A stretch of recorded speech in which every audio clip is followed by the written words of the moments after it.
Sean bienvenidos a las historias de Lilith. Hola a todos, bienvenidos al capítulo 30 del Silmarillion. 30 capítulos. Qué emoción, la verdad, haber llegado hasta acá. Pero bueno, todos los reinos parecen haber estado destruidos hasta el momento. Así que, no sé, las esperanzas son pocas.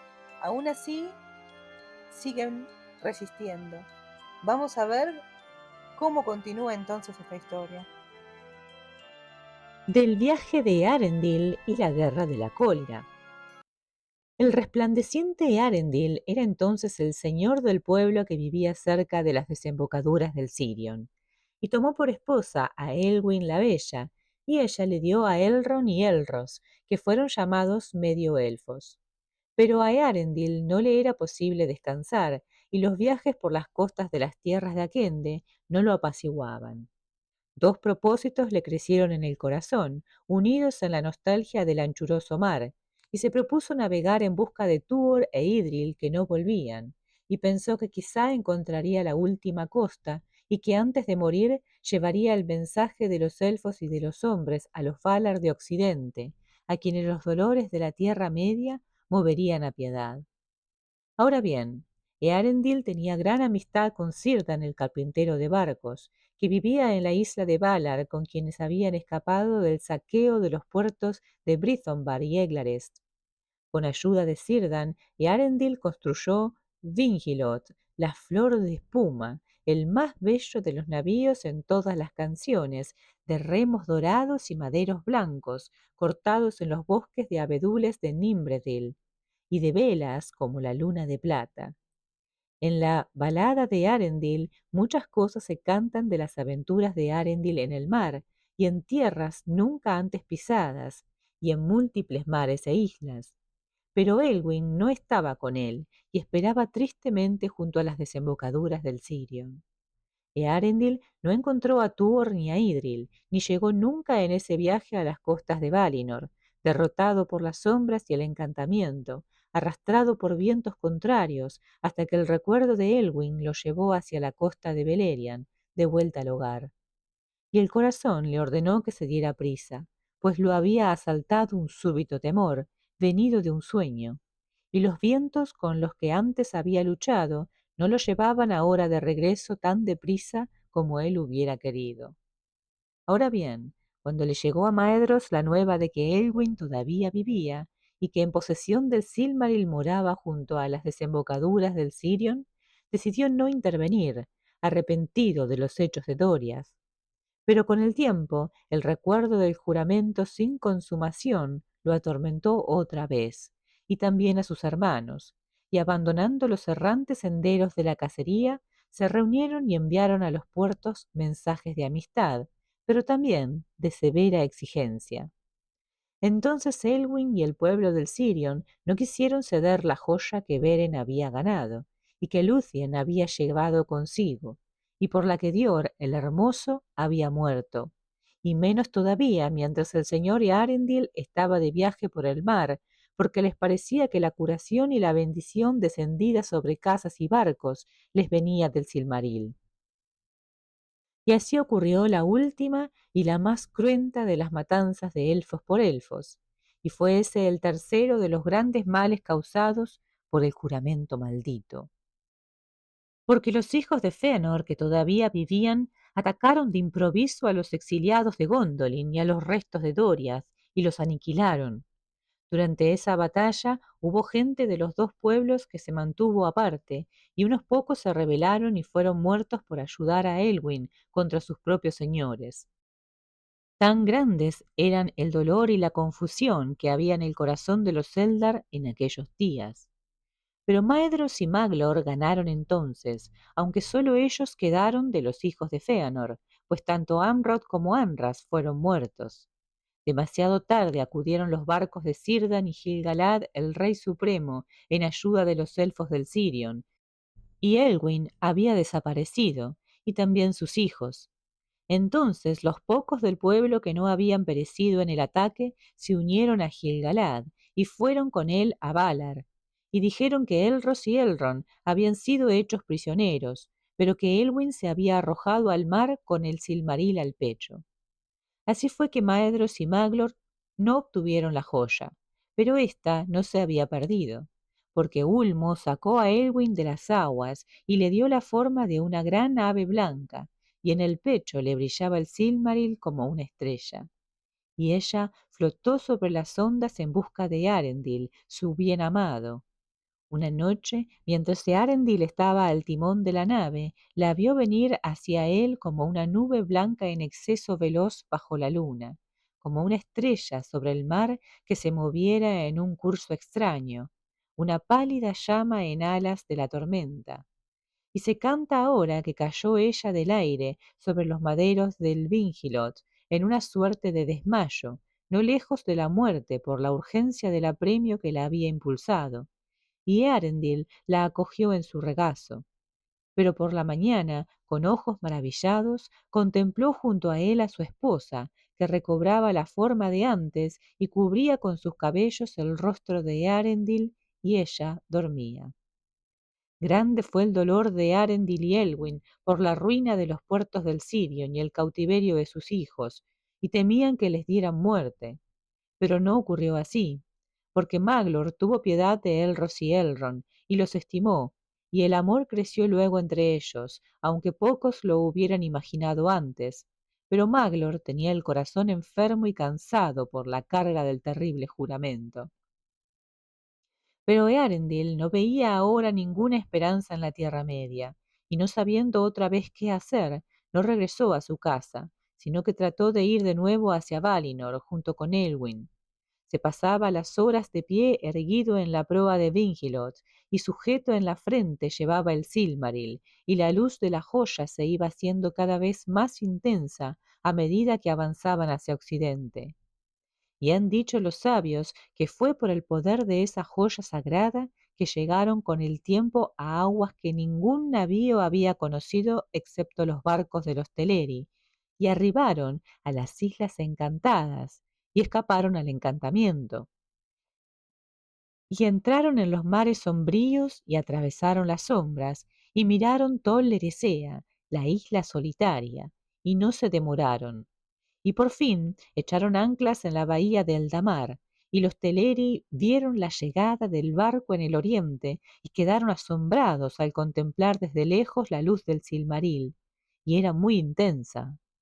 Entonces Eärendil, el primero entre los hombres vivientes, pisó las costas inmortales. Habló allí a Elwyn y a los que estaban con él, los 3 marineros que habían navegado por todos los mares en su compañía, Falazar, Erelond y a Eärendil. Y les dijo Eärendil: aquí no otro que yo ha de poner pie, no sea que la cólera de los Valar se desate contra vosotros, pues yo solo correré este peligro en nombre de los 2 linajes. Pero Elwyn respondió: entonces nuestros caminos se separarían, pero yo correré contigo ese peligro. Y saltó a la espuma blanca y corrió hacia él.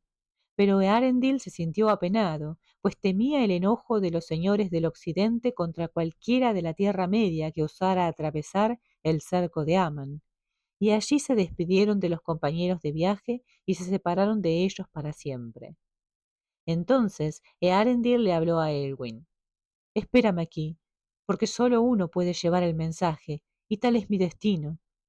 Y avanzó solo por la tierra y llegó al Calasiria, y le pareció desierto y silencioso, porque como Morgoth y Ungoliant en edades pasadas, llegaba a Eärendil ahora en tiempos de festividad, y casi todo el pueblo de los elfos había ido a Valimar o estaba reunido en las estancias de Manwë sobre Taniquetil, y pocos eran los que habían quedado de guardia sobre los muros de Tirion. Pero algunos había allí que vieron venir de lejos a Eärendil y la gran luz que transportaba, y fueron deprisa a Valimar. Pero Eärendil subió a la verde colina de Tuna y la encontró desierta, y sintió una pesadumbre en el corazón, pues temía que el mal hubiera llegado aún al reino bendito. Anduvo por los caminos desiertos de Tirion, y el polvo que se le posaba sobre los vestidos y zapatos era un polvo de diamantes, y él brillaba y resplandecía mientras subía por la larga escalinata blanca. y llamó en alta voz en muchas lenguas, tanto élficas como humanas, pero no había nadie que le respondiese.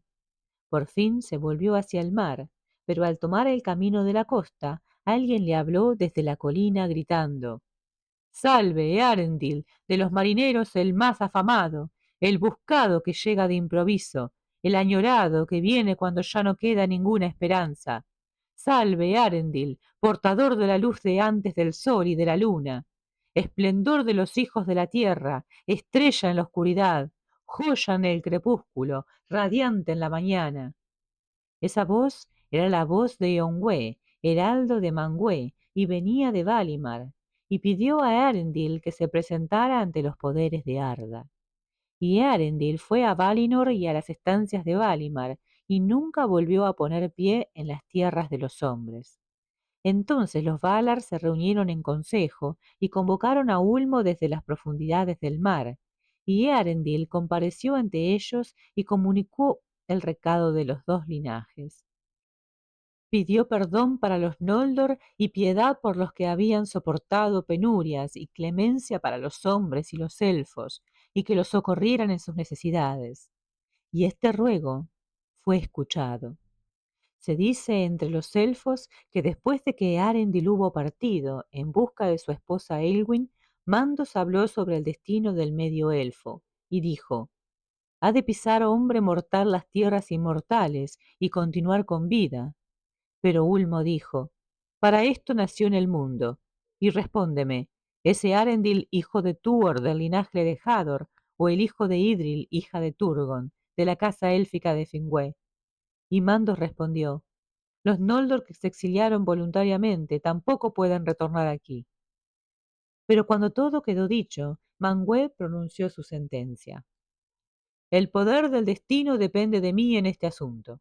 El peligro en que se aventuró por amor de los dos linajes no caerá sobre Arendil, ni tampoco sobre Elwyn, que se aventuró en el peligro por amor a Earendil, pero nunca volverán a andar entre elfos u hombres en las tierras exteriores. Y esto es lo que decreto en relación con ellos. A Earendil y a Elwyn y a sus hijos se les permitirá elegir libremente a cuál de los linajes unirán su destino, y bajo qué linaje serán juzgados. Ahora bien, después de haber transcurrido mucho tiempo desde la partida de Eärendil, Elwyn se sintió sola y tuvo miedo, y errando a orillas del mar, llegó cerca de Alcalondé, donde estaban las flotas Telerin.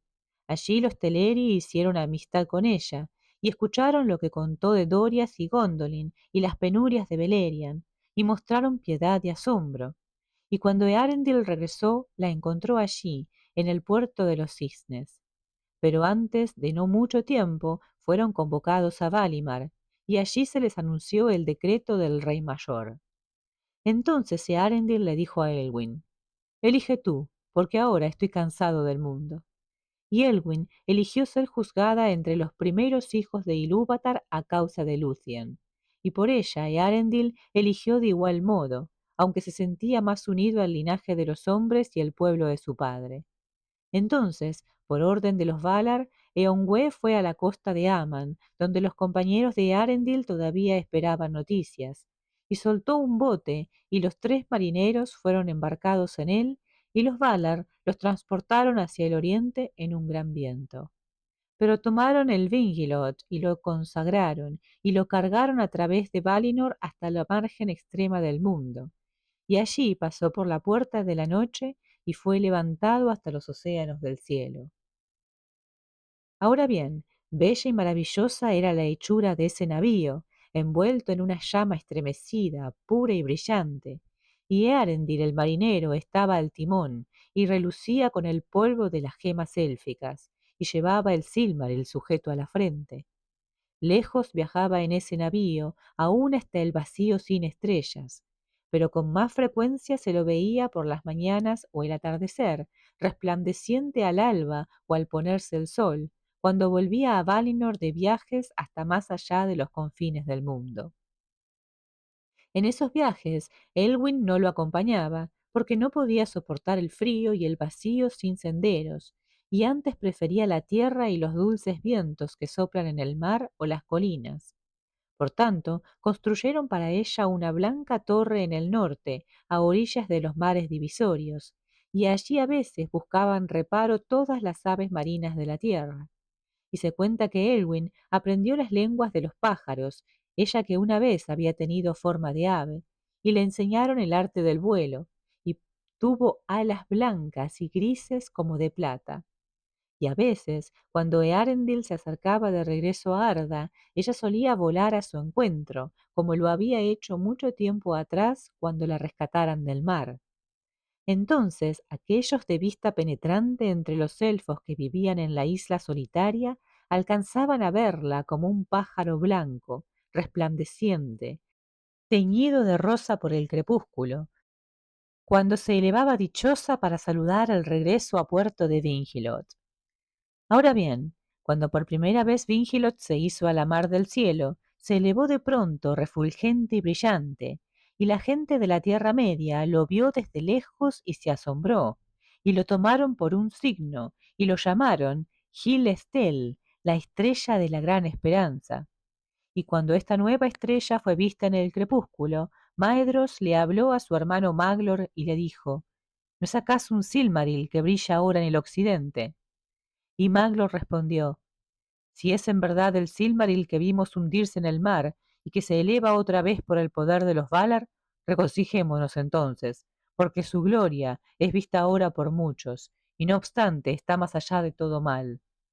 Entonces los elfos miraron hacia arriba y ya no desesperaron, pero Morgoth se llenó de duda. Sin embargo, se dice que Morgoth no esperaba el ataque que le llegó desde Occidente, porque había crecido mucho en orgullo y le parecía que nadie más se atrevería a librar una guerra abierta contra él. Además, imaginaba que había malquistado para siempre a los Noldor con los señores del Occidente y que, contentos en su propio reino, los Valar ya nunca harían caso del mundo exterior, porque para aquel que no conoce la piedad, los hechos piadosos son extraños e incomprensibles. Pero el ejército de los Valar se preparaba para la batalla, y tras sus estandartes blancos marchaban los Vanyar, el pueblo de Ingüe, y aquellos de los Noldor que nunca habían abandonado Valinor y cuyo conductor era Finarfin, el hijo de Finwë. Pocos de entre los Teleri estaban dispuestos a ir a la guerra, porque recordaban la matanza en el puerto de los Cisnes y la captura de los navíos, pero escucharon a Elwin, que era la hija de Dior el Uchil y del linaje de ellos, y enviaron marineros para las naves que transportaban el ejército de Valinor por el mar hacia el este. No obstante, permanecieron a bordo y ninguno de ellos puso pie en las tierras de Akende.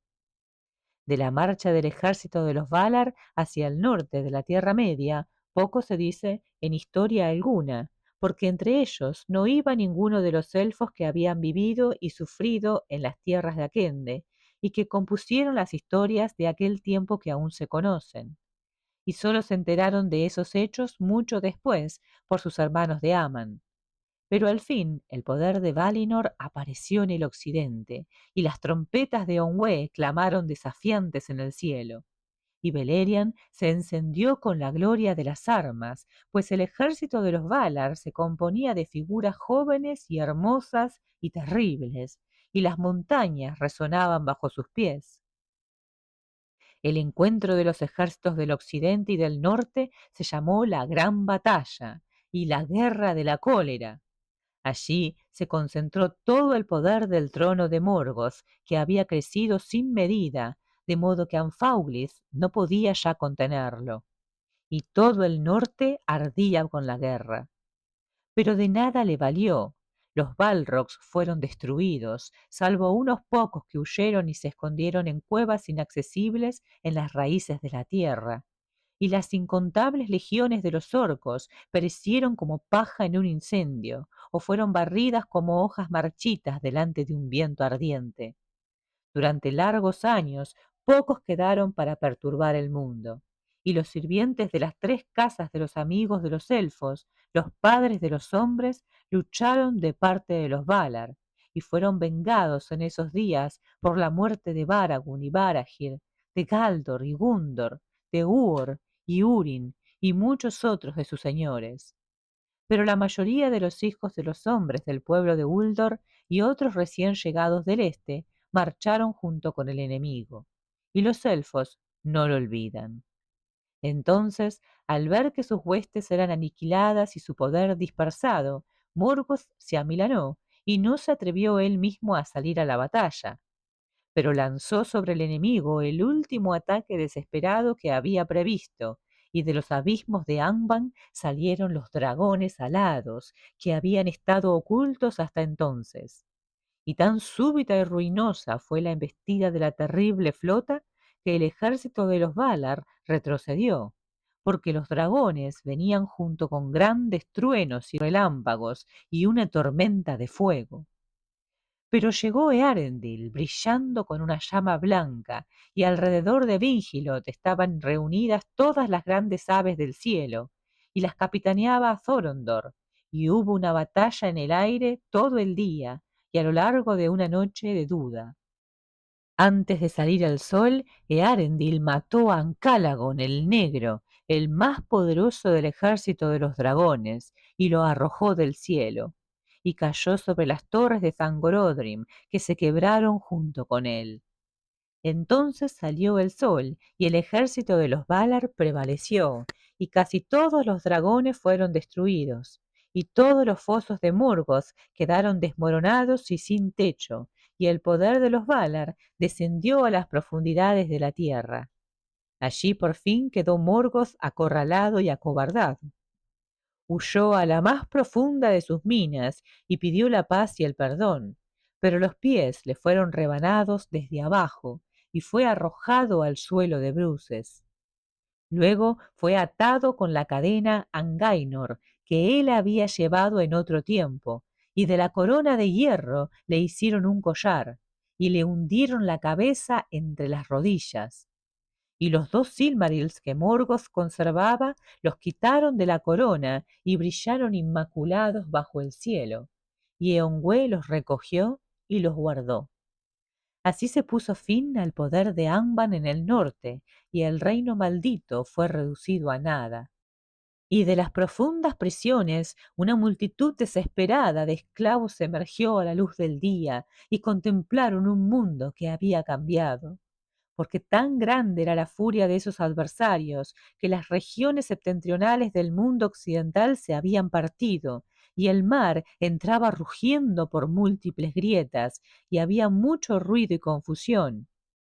Y los ríos perecieron o buscaron nuevos cursos, y los valles se levantaron, y las colinas se derrumbaron, y ya no había Sirion.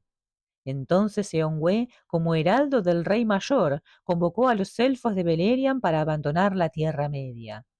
Pero Maedhros y Maglor no lo escucharon y se prepararon, aunque ahora con fatiga y aversión, para un intento desesperado: cumplir con el juramento, porque combatirían por los Silmarils si se los estorbaba, aún contra el ejército victorioso de Valinor, aunque si estuvieran solos contra todo el mundo.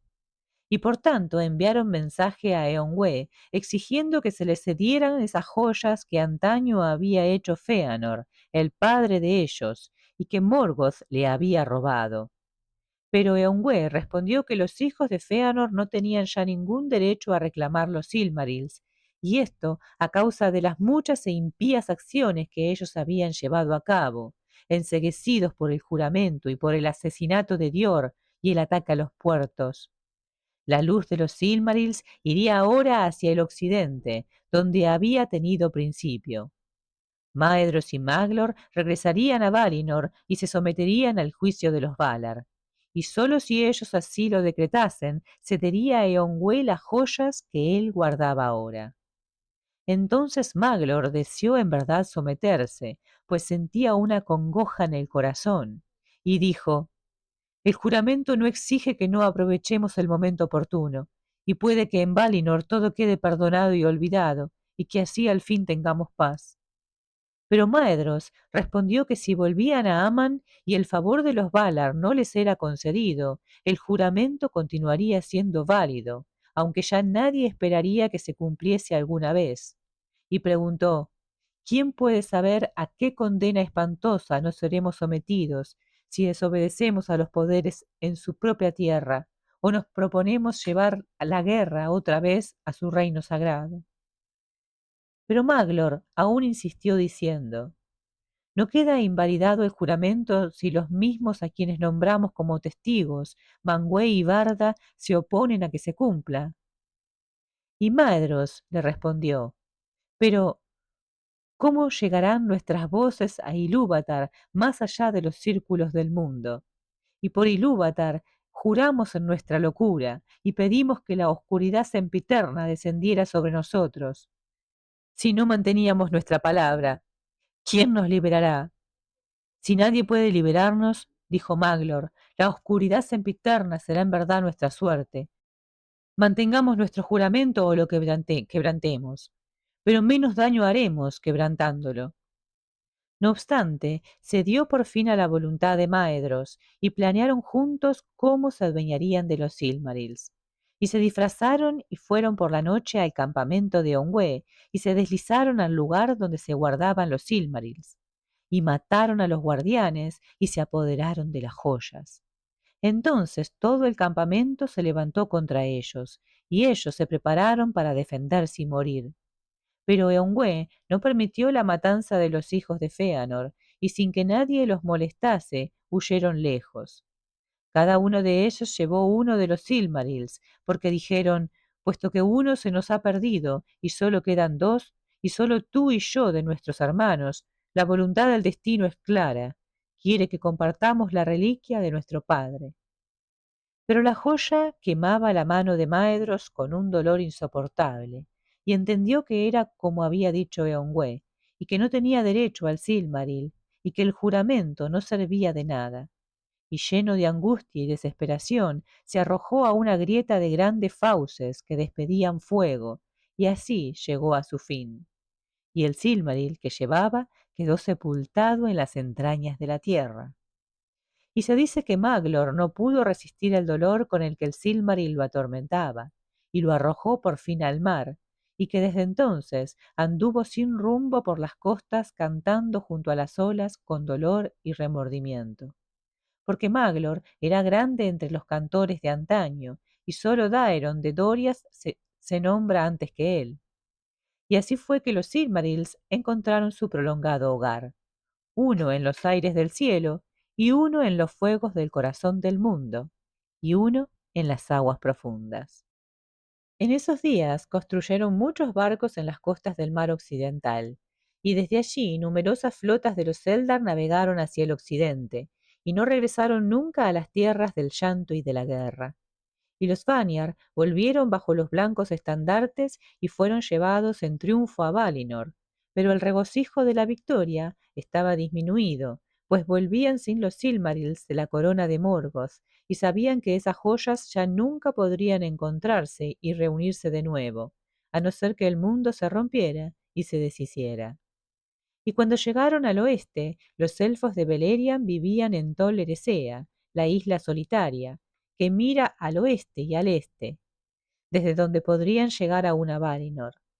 Fueron admitidos nuevamente en el amor de Manwë y en el perdón de los Valar, y los Teleri olvidaron la antigua aflicción y la maldición descansó un tiempo.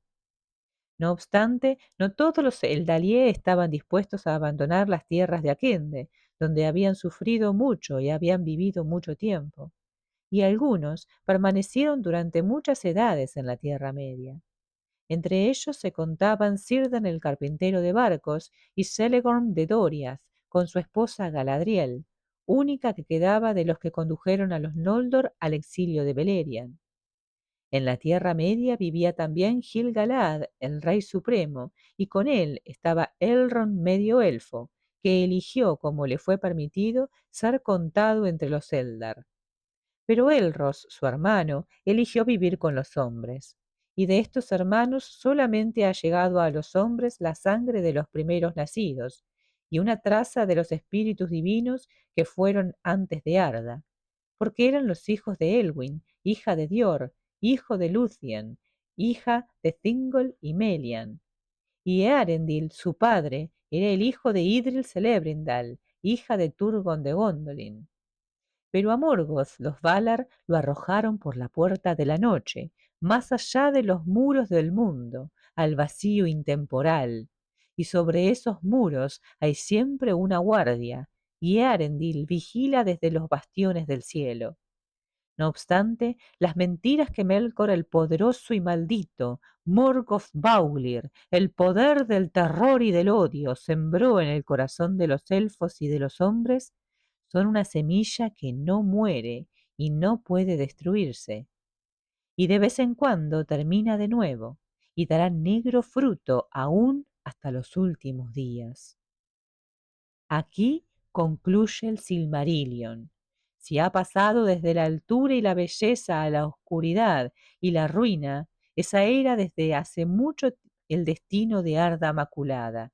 Y si un cambio sobreviene y la maculación se remedia, Manwë y Barda lo saben, pero no lo han revelado y no está declarado en los juicios de mandos. Muy bien, llegamos al capítulo final, al desenlace de toda esta gran historia, ¿no? El capítulo del viaje de Arendil y la guerra de la cólera. Un ser humano fue quien logró tener la valentía y también la humildad de acercarse a los Valar y pedirles la ayuda, pedirles perdón también por todos los seres de la Tierra Media. Es la culminación de la lucha contra Morgoth y uno de los momentos más trascendentales de la historia de la Tierra Media. Representa el triunfo de la esperanza finalmente, ¿no? Y la valentía frente a la opresión. Y cómo el destino de elfos, hombres y Valar se entrelazan en una batalla final para liberar a Arda del yugo del oscuro enemigo. El viaje de Arendil, impulsado por el amor a su familia, a su tierra y su anhelo de salvar a las razas libres, es un acto de heroísmo que trasciende fronteras. Y él va con la ayuda de Elwin, quien lleva consigo el Silmaril. Eärendil desafía los mares prohibidos y llega a las tierras imperecederas, lo que muy pocos pudieron hacer, convirtiéndose en el único mortal en lograr esta hazaña. Su súplica a los Valar, cargada de humildad, como habíamos dicho, y determinación, finalmente los mueve a actuar, marcando el fin de la larga era de sufrimiento bajo Morgoth. Finalmente, ¿no? A mí los Valar me caen muy mal, disculpen, ¿no? Pero me caen muy mal. Pero bueno, finalmente se ven conmovidos y salen a la lucha de su propio hermano, contra su propio hermano. La guerra de la cólera se llamó. Es un espectáculo, ¿no? De poder, de justicia, donde los ejércitos fuertes de los Valar, de los Maiar, de los elfos, de los hombres, se enfrentan finalmente a las hordas de Morgoth en una batalla que sacude la misma estructura del mundo. Y esta parte es fantástica y crucial. La derrota de Morgoth, encadenado y desterrado al vacío, pone fin a su reinado de terror. Sin embargo, esta victoria tiene un costo enorme: la destrucción absoluta de Beleriand y la pérdida de innumerables vidas, de innumerables guerreros, héroes, que han quedado en un pasado, en una tierra que ya no existe. Fantástico, ¿no? El capítulo también subraya la importancia, como venimos en todos los demás capítulos escuchando, del sacrificio y la redención, ¿no? Los Silmarils, que una vez simbolizaron la gloria de los Noldor, pero también desataron conflictos devastadores, encuentran destinos acordes con su esencia. Uno en el cielo, con Eärendil, otro en las profundidades del mar, y el último en las entrañas de la tierra. Así, los juramentos y las tragedias de la primera edad llegan a su fin. Fantástico, ¿no? Cuando uno pensaba que nunca iba a terminar. Yo la verdad pensaba que iban a estar malditos de por vida, pero no. No. Finalmente, los Silmarils se ubicaron donde pueden ser provechosos, digamos. En el final de esta era, Earendil se convierte en un símbolo de esperanza eterna, navegando los cielos con su Silmaril como estrella guía para todos los que caminan en la oscuridad. Hermoso, ¿no? Maravilloso, esplendoroso, no sé, es como una historia épica y mitológica por excelencia. Su legado asegura que incluso en los momentos más oscuros, la luz y la esperanza siempre prevalecerán. Esta historia nos recuerda que la lucha por el bien, aunque difícil y dolorosa, puede traer redención y paz. Puede. Y fíjense que siempre ganó Morgoth, siempre ganó el mal, siempre, porque tenía mucha más fuerza, porque tenía el poder de corromper. Y cuando hablamos de esto, pásenlo a la vida real porque es la vida, es la vida. El mal tiene ese poder, siempre gana. Pero, hay un pero, afortunadamente hay un pero. Es el pero de la esperanza, ¿no? El pero de esos pocos que logran escapar. Esos pocos que logran escapar, repito, porque es muy importante, creo, para esta época y todas las épocas, ¿no? Ese mensaje de que hay que seguir por el camino correcto, no importa que los demás no lo hagan, no importa nada, como Earendil, por ejemplo, ¿no? Él siguió adelante a pesar de todo, haciendo lo correcto. No importa que seas uno, dijo, no importa, soy yo solo. Otro hubiese dicho, y no, si todos lo hacen, ¿qué puedo aportar yo? Uno solo no suma. ¿Cuántas veces pensamos así? Y no es así, no es verdad. Porque ese uno forma parte de la esperanza y de la luz. ¿Qué lecciones encontraron ustedes con el sacrificio de Arendil? Porque es tal cual un cuento de hadas, es un cuento tradicional de hadas donde tiene una moraleja. Me gustaría saber qué encontraron ustedes de enriquecedor en esta historia y espero que les haya gustado mucho este final tan terrible, que es el final de la guerra, pero no de las historias. No se pongan mal porque esto sigue. Así que los voy a estar esperando en el próximo capítulo. Como siempre, los invito a suscribirse, a dejar like para que el canal pueda seguir creciendo. Si quieren recomendar alguna historia que les pueda interesar para contar después de esta o en algún otro momento, también son súper bienvenidos. Si ustedes tienen historias porque son escritores o porque se les ocurrió alguna vez tener algún cuento y quieren contarlo, quieren que yo lo relate, con placer lo hago, así que me lo pueden enviar. Y nada más, muchas gracias, los veo en el próximo capítulo, no se lo pierdan.